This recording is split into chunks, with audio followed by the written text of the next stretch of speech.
श्री गणेशाय नमः. श्री गजाननाय नमः. आता श्री सत्यनारायण कथेचा अर्थ सांगतो.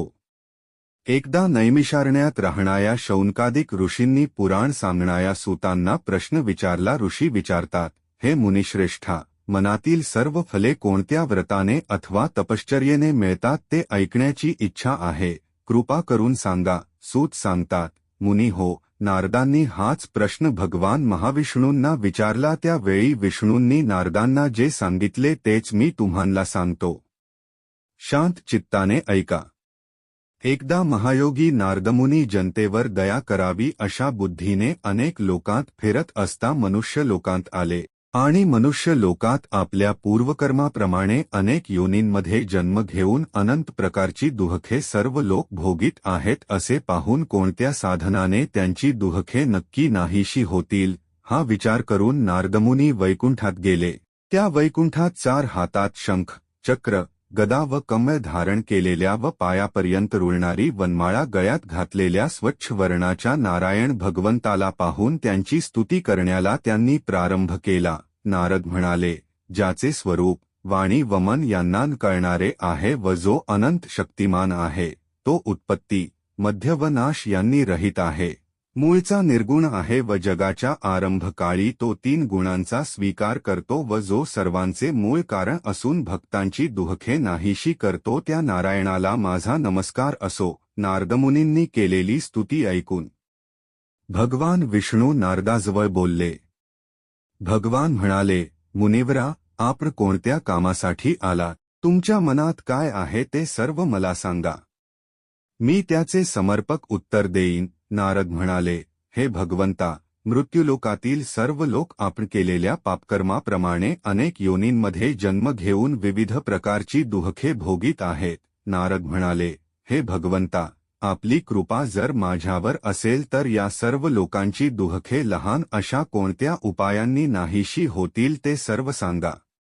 माझी ऐकण्याची इच्छा आहे.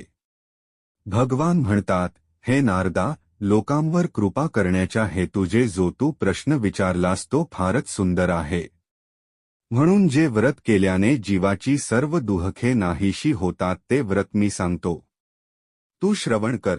हे वत्सा नारदा, तुझ्यावर माझे प्रेम असल्यामुळे स्वर्गलोकात किंवा मनुष्यलोकात आजपर्यंत कोणालाही माहीत नसलेले व महापुण्यकारक असे व्रत आज तुला सांगतो. या व्रताला सत्यनारायण व्रत असे म्हणतात. हे व्रत विधिपूर्वक केले असता व्रत करणारा मनुष्य या लोकी सर्व काळ सुख भोगून शेवटी आनंदरूप मोक्षपदास जातो. भगवान विष्णूंचे भाषण ऐकून नारदमुनी विष्णूंना म्हणाले, हे नारायणा, या व्रताचे फल काय, याचा विधी काय व हे व्रत पूर्वी कोणी केले होते ते सर्व विस्तार करून मला सांगा. त्याचप्रमाणे व्रत कोणत्या काली करावे तेही सांगा. हे नारदाचे भाषण ऐकून भगवान म्हणाले, नारदा, हे व्रत दुःख शोक यांचा नाश करणारे असून धनधान्य यांची समृद्धी करणारे आहे. तसेच सौभाग्य व संतती देणारे, सर्व कार्यात विजयी करणारे हे आहे. हे व्रत भक्ती व श्रद्धा यांनी युक्त होऊन ब्राह्मण व बांधव यांसह धर्मावर निष्ठा ठेवून प्रदोषकाळी सत्यनारायणाचे पूजन करावे. केळी, दूध, शुद्ध तूप, साखर, गव्हाचा रखा यांचा केलेला प्रसाद भक्तियुक्त अंतःकरणाने सत्यनारायणाला अर्पण करावा. गव्हाचा रवान मिळेल तर तांदळाचा रखा घ्यावा. साखर मिळेल तर गूळ घ्यावा. वरील सर्व वस्तू सव्वा प्रमाणाने एकत्र करून त्यांचा प्रसाद सत्यनारायणाला अर्पण करावा. आपले बांधव व मित्र यांसह सत्यनारायणाची कथा ऐकून ब्राह्मणाला दक्षिणा द्यावी व नंतर बंधू बांधवा समवेत सत्यनारायणासमोर गायन व नृत्य करावे. हे पूजनादी सर्व कृत्य पवित्र देवालयात करून सत्यनारायणाचे स्मरण करीत घरी यावे किंवा आपल्या घरी देवघरात पवित्र ठिकाणी करावे. पूर्वी सांगितल्याप्रमाणे भक्तिभावाने हे व्रत केले असता मनुष्याच्या सर्व इच्छा पूर्ण होतात. कलियुगात सर्व जीवांना दुःख नाशाचा हा एक सोपा उपाय आहे. सत्यनारायण कथेतील प्रथम अध्याय या ठिकाणी पूर्ण झाला. दुसरा अध्याय. भगवान म्हणाले, नारदा, हे व्रत पूर्वी कोणी केले होते ते सांगतो. एक सुंदर अशा काशीनगरात एक दरिद्री ब्राह्मण राहत होता. भूक व तहान यांनी पीडित होऊन तो ब्राह्मण पृथ्वीवर रोज फिरत असे. आचारनिष्ठ व धार्मिक ब्राह्मणांवर कृपा करणारा भगवान त्या दुःखी ब्राह्मणाला पाहून भगवंतांनी वृद्ध ब्राह्मणाचे रूप घेतले व काशीनगरातल्या त्या ब्राह्मणाला प्रश्न विचारला, हे ब्राह्मणा, तू दुःखी होऊन दररोज पृथ्वीवर कशासाठी फिरतोस? ते सर्व ऐकण्याची माझी इच्छा आहे.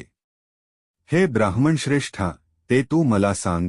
हे वृद्ध ब्राह्मणरूपी भगवंताचे भाषण ऐकून तो ब्राह्मण म्हणाला, मी अतिशय दरिद्री ब्राह्मण आहे.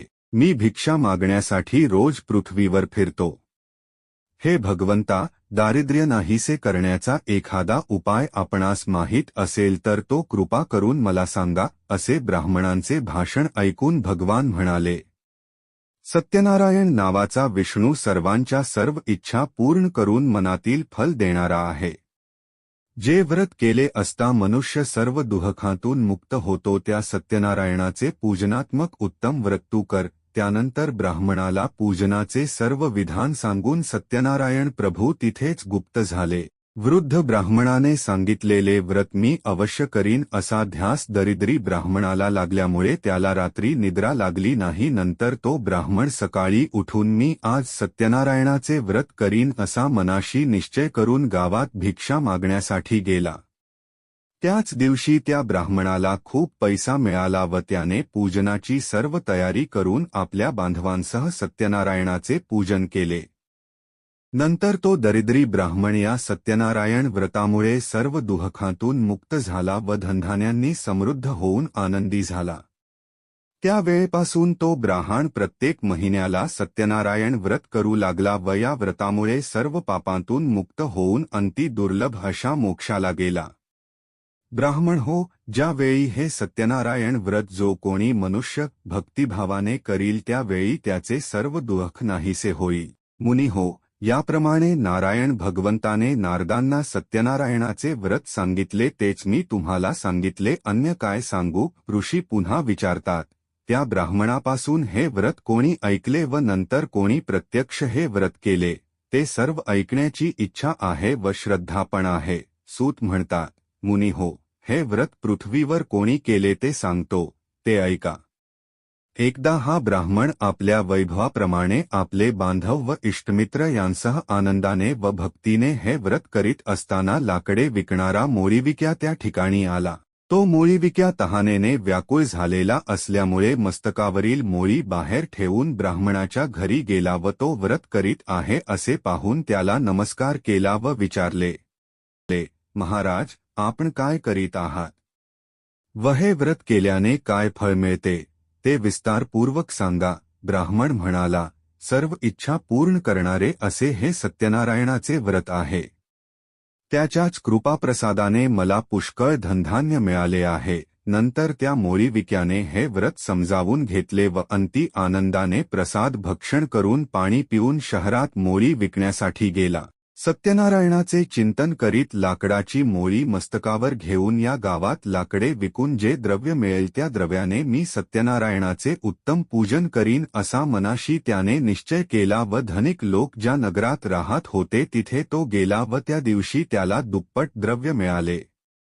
नंतर त्याने आनंदी अंतःकरणाने उत्तम पिकलेली केळी, साखर, तूप, दूध, गव्हाचा रवा सव्वा या प्रमाणात खरेदी करून आपल्या घरी आला व आपले बांधव व इष्टमित्र यांना बोलावून विधियुक्त रीतीने यथासांग सत्यनारायणाचे पूजन केले.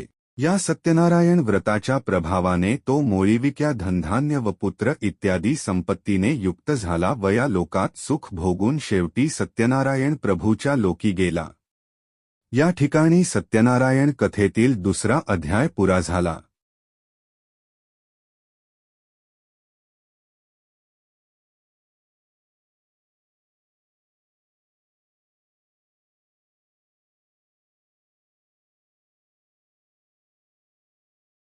तिसरा अध्याय.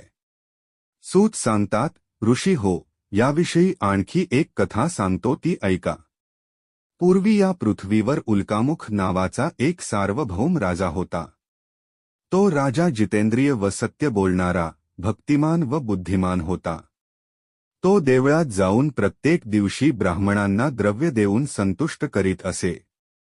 त्याची भार्या पतिव्रता, सुंदरवदना व अत्यंत रूपवान होती. एक दिवशी तो राजा स्त्रीसह नदीचे तीरावर सत्यनारायणाचे पूजन करीत होता. त्यावेळी साधुवाणी व्यापारासाठी पुष्कळ द्रव्य घेऊन राजा पूजन करीत होता त्या ठिकाणी आला व नौका नदीच्या तीरावर उभी करून राजाच्या जवळ आला व व्रत करणाया राजाला पाहून अत्यंत विनयाने विचारू लागला. साधुवाणी म्हणाला, हे राजा, भक्तियुक्त अंतःकरणाने हे तू काय करीत आहेस ते सविस्तर मला सांग. माझी ऐकण्याची इच्छा आहे. राजा म्हणाला, हे साधो, पुत्र, धन इत्यादी प्राप्त व्हावे या हेतूने अतुल तेजस्वी, सर्व मनोरथ पूर्ण करणाया सत्यनारायण विष्णूचे पूजनात्मक व्रत मी बांधवासह करीत आहे. राजाचे हे वाक्य ऐकून अत्यंत आदाने साधुवाणी म्हणाला, महाराज, आपण हे व्रत विस्तार करून मला सांगा. जसे सांगाल तसे मी करीन. मला पण संतती नाही, ती या व्रतामुळे नक्की होईल. असे बोलून व्यापारासाठी अन्य गावी न जाता आनंदाने साधुवाणी घरी परत आला व त्याने संतती देणारे हे व्रत आपल्या भार्येला सांगितले. ज्यावेळी मला संतती होईल त्यावेळी मी सत्यनारायणाचे व्रत करीन असा नवस पण त्याने केला. अशा प्रकारचे व्रत शीलवान साधू वाण्याने आपल्या लीलावती नावाच्या भार्येला सांगितले. नंतर धार्मिक व पतिव्रता अशी त्याची लीलावती नावाची भार्या आनंदी अंतःकरणाने पतीची सेवा करीत असता सत्यनारायणाच्या कृपाप्रसादाने गर्भवती झाली. नंतर तिला 10वा महिना सुरू होताच एक कन्यारत्न प्राप्त झाले. ती कन्या शुक्ल पक्षातील चंद्राप्रमाणे प्रत्येक दिवशी वाढू लागली व म्हणूनच तिचे नाव कलावती असे ठेवले. नंतर काही दिवसांनी त्या लीलावतीने साधू वाण्याला गोड वाणीने प्रश्न विचारला, महाराज, पूर्वी नवस केलेले सत्यनारायणाचे व्रत आपण का करीत नाही असा तिचा प्रश्न ऐकून साधुवाणी म्हणाल, हे प्रिये, कलावतीच्या लग्नाच्या वेळी हे सत्यनारायणाचे व्रत मी करीन. अशा प्रकारे भार्येचे समाधान करून व्यापारासाठी साधुवाणी दुसऱ्या गावाला निघून गेला. त्याची कन्या कलावती गुणांनी व वयाने मोठी होऊ लागली. साधू वाण्याने आपली मुलगी लग्नाला योग्य झाली आहे असे पाहून मित्रमंडळींबरोबर विचार केला व लगेच उत्तम वर शोधण्यासाठी एका दूताला आज्ञा केली. तो दूत आज्ञेप्रमाणे वर शोधण्यासाठी कांचन नावाच्या नगराला आला. नंतर तो दूत एका वाण्याच्या मुलाला घेऊन परत आला. त्यावेळी सर्वगुणसंपन्न व सुंदर अशा वाण्याच्या मुलाला पाहून त्या साधू वाण्याने आपल्या ज्ञातिबांधवांसह आनंदी अंतःकरणाने त्या वैश्यपुत्राला विधियुक्त कन्यादान केले. त्या विवाहाचे वेळी दुर्दैवाने पूर्वी नवस केलेले सत्यनारायणाचे व्रत करण्यास तो विसरला. त्यामुळे भगवान त्याच्यावर रागावले. नंतर तो व्यापारात चतुर असणारा साधुवाणी कालाच्या प्रेरणेप्रमाणे व्यापारासाठी जाव्यासह निघून गेला आणि सिंधू नदीच्या जवळ असणाऱ्या रम्य अशा रत्नसारपुरामध्ये जाऊन आपल्या श्रीमान जाव्यासह तो साधुवाणी व्यापार करू लागला. ते दोघे चंद्रकेतूच्या नगरात व्यापार करीत असता काही काल उत्तम गेला. इतक्यातच सत्यनारायण प्रभूंनी हा वाणी आपल्या सत्यनारायण पूजनाच्या प्रतिज्ञेपासून भ्रष्ट झाला आहे म्हणून याला भयंकर दुःख प्राप्त होवो असा शाप दिला. शाप दिल्यानंतर थोड्याच दिवसांत चंद्रकेतूच्या राजवाड्यात चोरी झाली व तो चोर चोरलेले द्रव्य घेऊन साधुवाणी ज्या ठिकाणी राहत होता त्या ठिकाणी आला. आपल्या मागून राजदूत येत आहेत असे पाहून तो चोर घाबरला व चोरलेले द्रव्य साधुवाण्याच्या दाराजवळ टाकून तो चोर पळून गेला. इतक्यात ते राजदूत सज्जन साधुवाणी ज्या ठिकाणी राहत होता त्या ठिकाणी आले व त्यांनी चोरीस गेलेले राजद्रव्य त्या ठिकाणी पाहिले व हेच ते चोर आहेत असे समजून त्या दोघांस बांधले व आनंदाने धावत धावत त्या दोघांना आपणासमोर आणले आहे. आज्ञा करावी. राजाने विशेष विचार न करताच त्यांना बंदीशाळेत टाकण्याची आज्ञा केली व लगेच राजदूतांनी त्या दोघांना बेड्या घालून किल्ल्यातील कारागृहात टाकले. त्यावेळी आम्ही चोर नाही असे ते म्हणत होते, परंतु सत्यदेवाच्या मायेमुळे त्यांचे बोलणे कोणी ऐकले नाही. उलट साधुवाण्याचेच सर्व दव्यजान केले. मत्तानारायणाच्या शाळेसायाच्या भार्येला फार तर याले त्याच्या घरातील सर्व टत्य नोरांनी सर्व द्रव्य जप्त केले. सत्यनारायणाच्या शापामुळे साधुवाण्याच्या भार्येला फार दुःख झाले व त्याच्या घरातील सर्व द्रव्य चोरांनी चोरले. तेव्हापासून मानसिक दुःख व रोग यांनी व्याप्त होऊन क्षुधा व तृषा यांनी दुःखी झालेली साधुवाण्याची भार्या प्रत्येक घरी भिक्षा मागण्यासाठी फिरू लागली. साधुवाण्याची मुलगी कलावती पण घरोघर भिक्षा मागू लागली. एक दिवस ती कलावती भुकेने व्याकुळ झालेली अशी एका ब्राह्मणाच्या घरी गेली व त्या ठिकाणी तिने सत्यनारायणाचे पूजन चाललेले पाहिले आणि तेथे बसली व नंतर कथा ऐकून सत्यनारायण प्रभूंची प्रार्थना केली व प्रसाद भक्षण करून आपल्या घरी गेली. त्यावेळी फार रात्र झाली होती. त्यामुळे आईने कलावतीस प्रेमाने असे विचारले की, हे मुली, तू इतकी रात्र होईपर्यंत कोठे होतीस? तुझ्या मनात काय विचार चालू आहे? ते ऐकून कलावती म्हणाली, हे आई, मी एका ब्राह्मणाच्या घरी सर्व इच्छा पूर्ण करणारे व्रत पाहिले. मुलीचे वाक्य ऐकून आनंदी झालेली साधुवाण्याची भार्या सत्यनारायणाचे व्रत करण्यास तयार झाली व त्या पतिव्रता असणाऱ्या साधुवाण्याच्या भार्येने आपला पती व जावई लवकर घरी येवोत असा संकल्प करून बांधव व इतर आप्तजन यांसह सत्यनारायणाचे पूजन केले व हे भगवंता, माझ्या पतीचे व जावयाचे अपराध क्षमा करण्यास आपण समर्थ आहात अशी सत्यनारायणाची प्रार्थना केली. त्यावेळी भगवान सत्यनारायण व्रताने संतुष्ट झाले.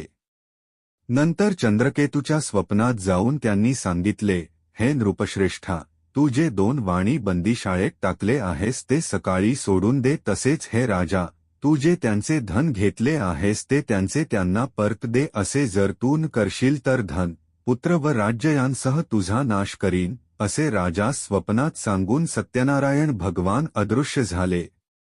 नंतर प्रातःकाळी राजाने सभेमध्ये बसून स्वजनांसह सर्वांना ते स्वप्न सांगितले व जे 2 वाणी आपण बंदीशाळेत टाकले आहेत त्यांना लवकर मुक्त करा अशी दूतांना आज्ञा केली. दूतांनी राजाच्या आज्ञेप्रमाणे साधुवाणी व त्याचा जावई या दोघांना बंधमुक्त करून राजाच्या समोर आणले व हात जोडून नम्रतेने म्हणाले, महाराज, आपल्या आज्ञेप्रमाणे बंदीशाळेतून मुक्त करून 2 वैश्यपुत्र आणले आहेत. नंतर साधुवाणी व त्याचा जावई यांनी चंद्रकेतू राजाला नमस्कार केला व पूर्वीचा वृत्तांत आठवून शिक्षेच्या भीतीमुळे त्यांनी काहीच भाषण केले नाही.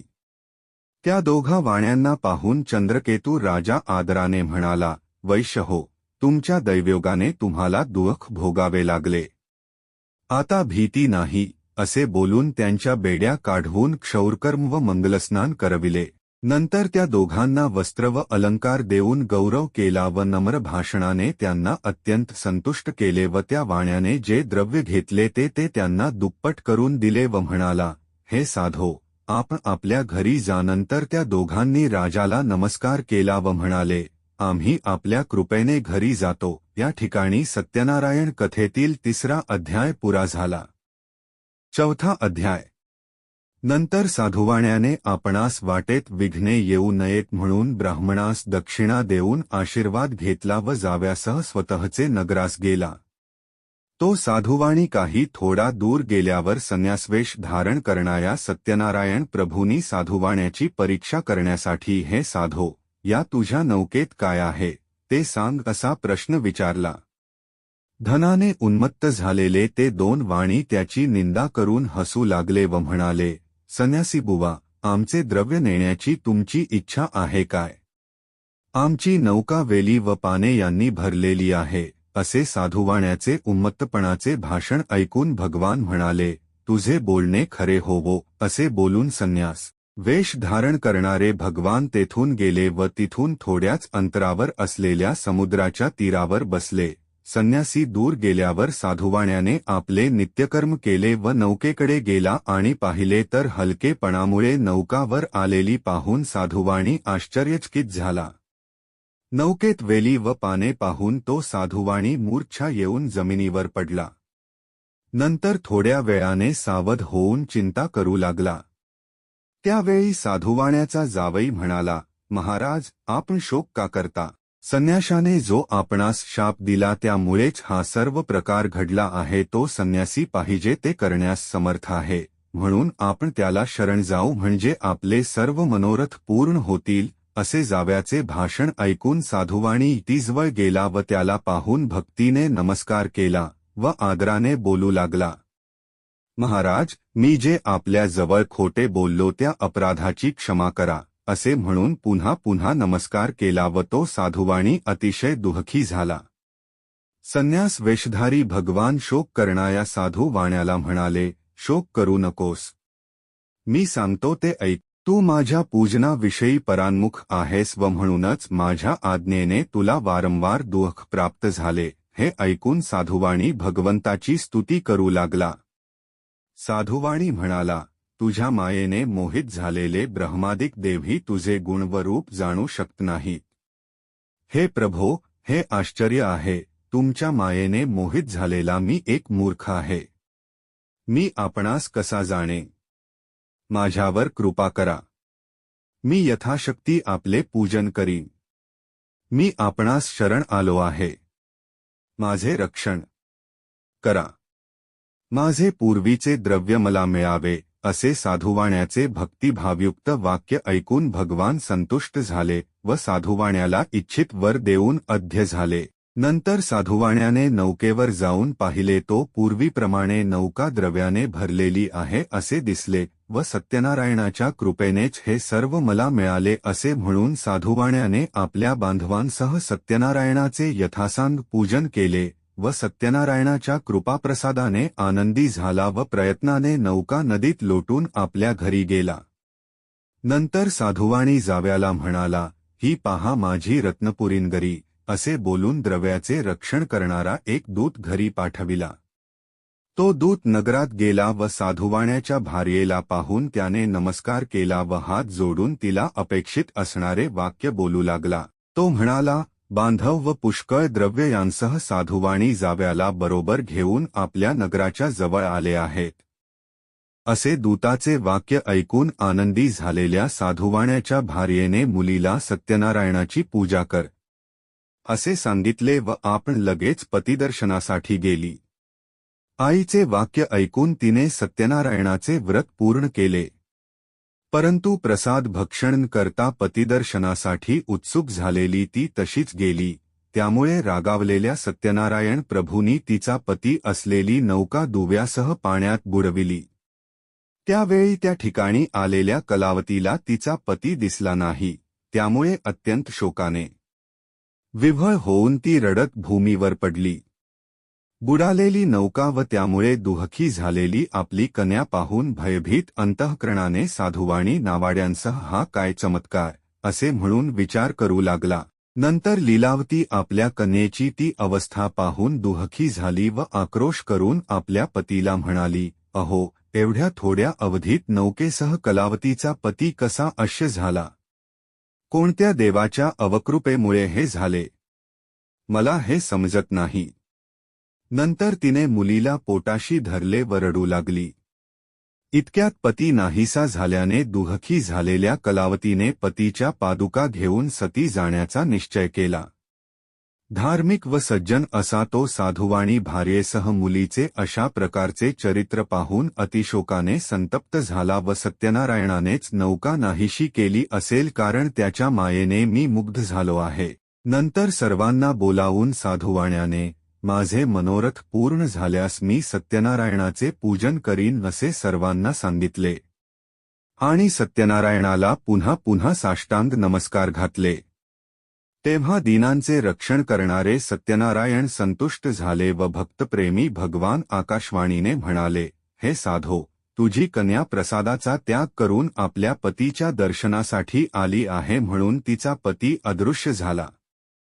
हे साधो, ही तुझी कन्या जर घरी जाऊन प्रसाद भक्षण करून येईल तर तिचा पती तिला प्राप्त होईल यात शंका नाही. आणि पुन्हा बंदरात येऊन पाहते तो तिचा पती स्वजनांसह तिच्या दृष्टीस पडला. नंतर कलावती आपल्या पित्यास म्हणाली, आता लवकर घरी चला, उशीर का करता? मुलीचे हे वाक्य ऐकून तो साधुवाणी अतिशय आनंदी झाला व त्याने यथाविधी सत्यनारायणाचे पूजन केले व नंतर तो साधुवाणी धन व बांधव यांसह आपल्या घरी गेला व प्रत्येक पौर्णिमा व मकर संक्रांत या दिवशी सत्यनारायणाचे पूजन करून या लोकी सुखी झाला व शेवटी सत्यनारायण प्रभूचे सत्य लोकात गेला. या ठिकाणी सत्यनारायण कथेतील 4था अध्याय पुरा झाला. 5वा अध्याय. सूत सांगतात, मुनी हो, आणखी एक कथा सांगतो, ती श्रवण करा. पूर्वी अंगध्वज नावाचा एक राजा प्रजेचे पालन करण्याविषयी अतिशय तत्पर होता. त्याने प्रसादाचा त्याग केल्यामुळे त्याला अतिदुःख प्राप्त झाले. ते असे तो राजा एकदा अरण्यातून सिंह, वाघ इत्यादी प्राण्यांना मारून वडाच्या झाडाजवळ आला. तो त्या ठिकाणी गवळी लोक आपल्या बांधवांसह भक्तियुक्त अंतःकरणाने सत्यनारायणाचे पूजन करीत आहे, असे राजाला दिसले. परंतु राजा हे सर्व पाहूनही त्या ठिकाणी गेला नाही व त्याने सत्यनारायण भगवंतास नमस्कारही केला नाही. तरी सुद्धा गवळी लोकांनी सत्यनारायणाचा प्रसाद राजापुढे आणून ठेवला व नंतर भक्तिभावाने सर्व गोपबांधवांनी प्रसाद भक्षण केला व आनंदी झाले. राजा मात्र प्रसादाच्या त्यागामुळे अतिदुःखी झाला. त्या राजाचे 100 मुलगे व धनधान्यादी सर्व संपत्ती नाश पावली. हे सर्व सत्यनारायणाच्या अवकृपेनेच झाले असेल असे राजाला वाटले व ज्या ठिकाणी गोपांनी सत्यनारायणाचे पूजन केले होते त्या ठिकाणी जाण्याचा निश्चय राजाने केला. नंतर गवळी लोकांच्या जवळ गेला व त्यांच्यासह भक्तिश्रद्धेने युक्त होऊन यथाविधी सत्यनारायणाचे पूजन केले. त्यामुळे हा अंगध्वज राजा धनपुत्र इत्यादी ऐश्वर्याने संपन्न झाला व या लोकात सुखी होऊन शेवटी वैकुंठ लोकात गेला. हा सर्व लाभ सत्यनारायणाच्या पूजनामुळे झाला, म्हणून सर्वांनी सत्यनारायणाचे पूजन अवश्य करावे.